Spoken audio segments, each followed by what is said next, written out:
All right, welcome back to the Fantasy Football Profit Podcast. I'm Craig. I got Jeff over here, and today we have our must-have auction players for 2024. And that's the beauty of auction drafts, as we talk about it, is if you think there's a guy that you absolutely must have on your team, you can get him. That's what I love the most about this, and that's why when we talk about must-have players, like you truly can just get these guys. It's not the snake draft where you're gonna have to, hope someone doesn't take him before you and have that kind of, no, you want a guy, you can go get a guy. So I got two players. I'm going to name, and again, there's really no, like, it can be a high price, it can be a low price, it can be whatever we decide on this. So two players. I'm going to go with I have a higher price guy. I'm going to go with my higher price guy. And I like to come out of the drafts with like a running back, top 5 running back. I always do. I want to get one. In this year, I have one in mind again, and it's going to be Bijan Robinson. He's my must-have. I have to have Bijan. I think he's a special talent, and it didn't get utilized right last year with Arthur Smith. And even with that, he was still really, really good. He didn't quite have 1,000 yards rushing, but he caught 58 balls. I have a feeling he's going to get way more work this year. Tyler Algier is just not Bijan. And part of it was, all of a sudden Bijan would disappear on goal line situations and all this stuff. And I never understood why they were using him as a decoy. Why? This guy is amazing. I have a feeling new coaching staff, they're going to change it up. And when I start looking at the guys up there, Christian McCaffrey, man, he's so good. Now he's a calf injury though. So we'll see.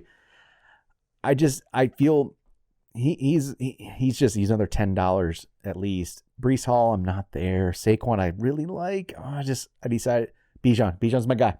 I want Bijan. I need to leave a lot of drafts with Bijan this year. So that's where I'm going. I like that.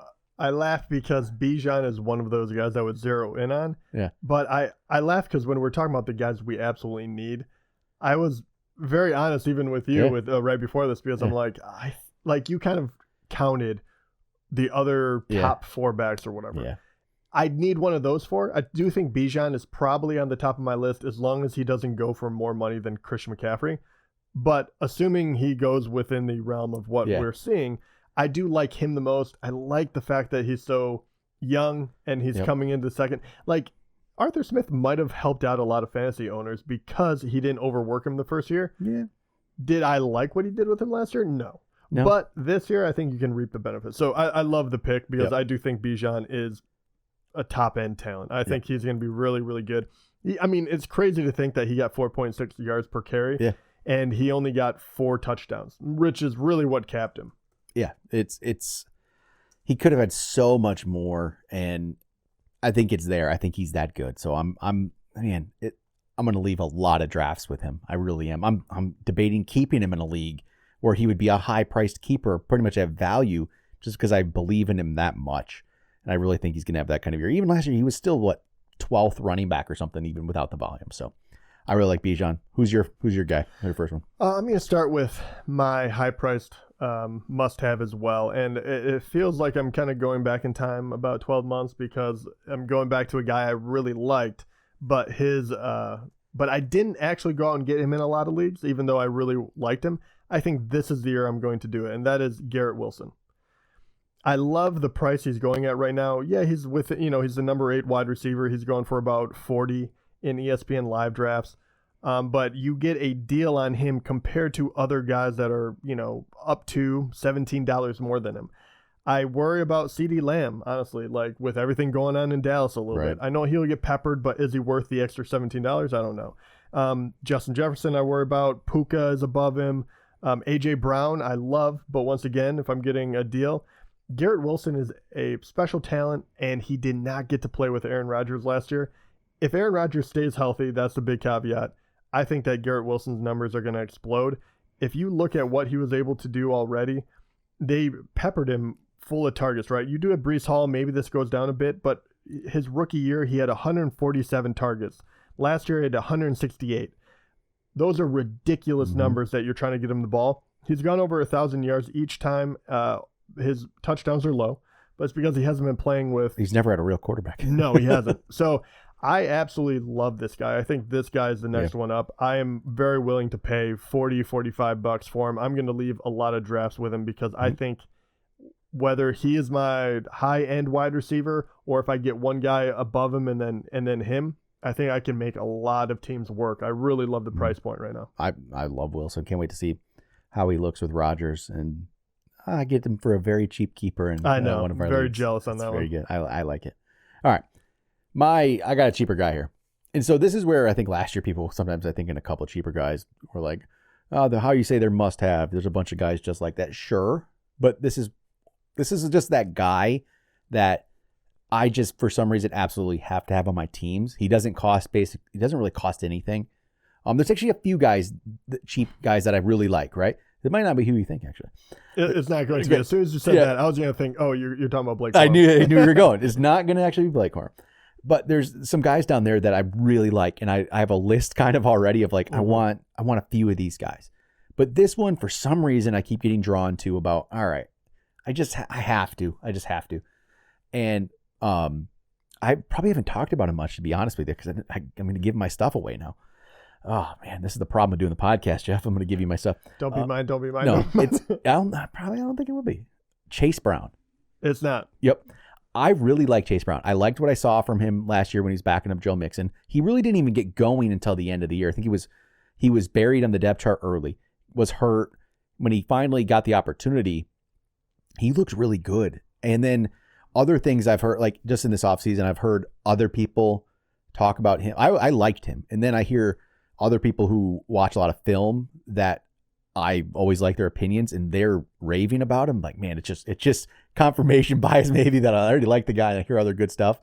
And then to top it off, it's the fact that the only guy ahead of him, if anything, if maybe, I don't know if you're going to even call it ahead of him, it's Zach Moss, who, while he played well with the Colts, it's still Zach Moss, right? He never really did with the Bills. He was fine with the Colts, but it's still Zach Moss, right? Are we really buying Zach Moss? I think Chase Brown has something in him, and he's going to go for $1, maybe $2.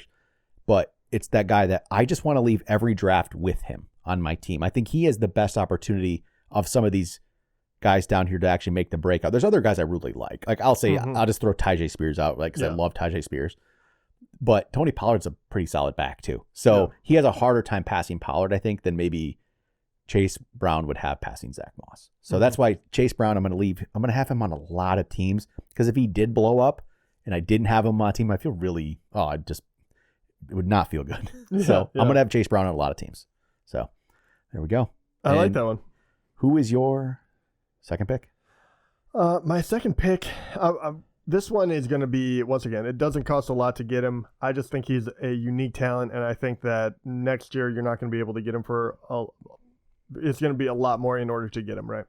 I'm playing a little bit of the homer card, but I think Jameson Williams is way too good, and I think right now it's just been injuries and obviously suspensions. Yep. But he is going to be the de facto wide receiver number 2 now that Josh Reynolds has gone to a different team. Look, there's a lot of mouths to feed. That is absolutely true. But I think that he is such a big play weapon that he doesn't need a lot of touches. And if, heaven forbid, an injury does occur to that Lions offense, they're still going to be churning. Amon-Ra is still going to get his touches. Obviously, Laporta will, obviously the entire backfield. But Jameson Williams is a different type of weapon. Man. You're going to get end arounds. You're going to get deep throws. You're going to get, they're going to try to get him in space. I think that we have not seen what he's capable of. And in the very small window that we have seen, he's been electric. And I do think that his yards per reception is going to be ridiculous this year. I mean, man, go back to the NFC Championship game when he actually got a chance, that end around. He looked so fast on that play. His speed really did, like, it shows up on the field. It's not just straight line. Like, he is just a fast human being no matter what. And that offense can support a lot of people. So I love that. And right now I think you can get him for $2 or less. Yeah. And when you have that big of a weapon, like, I'm going to grab him. I'll throw him on my bench and let's see what we have. It's just one of those giant lottery tickets that I just can't help myself. He had 2 touchdowns in that game. Man, he's had a lot of weird things happen to start his career. I think he's electric, though. I think he has that chance. Funny enough, we just had a conversation about him literally yesterday, and it was in context of one of our leagues, and that he's a huge value. The problem I said in our league is we're all Lions fans. Yeah. Like in our league, we're not going to get maybe the same great value that absolutely you true. non-Lions fans listening will get. We have too many Lions fans that all believe it. I believe it. I truly do. I think he's that good. You might not get the value in our leagues like you can in other leagues that people aren't Lions fans. Without a doubt. Yeah. That is always the that's our worry, problem. and, depending on where you live, but 100%. And that is so much fun too, because I could go on and on and on, especially like lower end running backs. I don't know. I don't pinpoint exactly which one, but like you, I do have a list of saying whichever one of these don't get hyped up, I'm grabbing all of them. Mm-hmm. Well, and we should come up. Well, yeah, we're gonna give away that, or whatever. We get screwed in our leagues anyway now, but we should create that list and actually create a. Before we go, I'll just throw one more guy, because can't help yourself. J.K. Dobbins. Okay, J.K.'s gonna show up at the end of everyone. Man, I'm so intrigued. He better. I'm so intrigued. God, his rookie year, I was just like, he's gonna be the best one. I'm so intrigued, and with Harbaugh, if you see, for watching National Championship Michigan mug here, I put that there and kept it there. Man, J.K. Dobbins, who I really, really thought was great, except he's an Ohio State guy, but I just think he was. Man, I hope he's healthy. That's it. I just hope he's healthy and get a chance. So there, J.K. Dobbins, you're gonna hear that name a lot of episodes. Yeah, I'm very, very intrigued by that backfield. Yep. So all right, that'll do it for this one. Talk to you guys next time.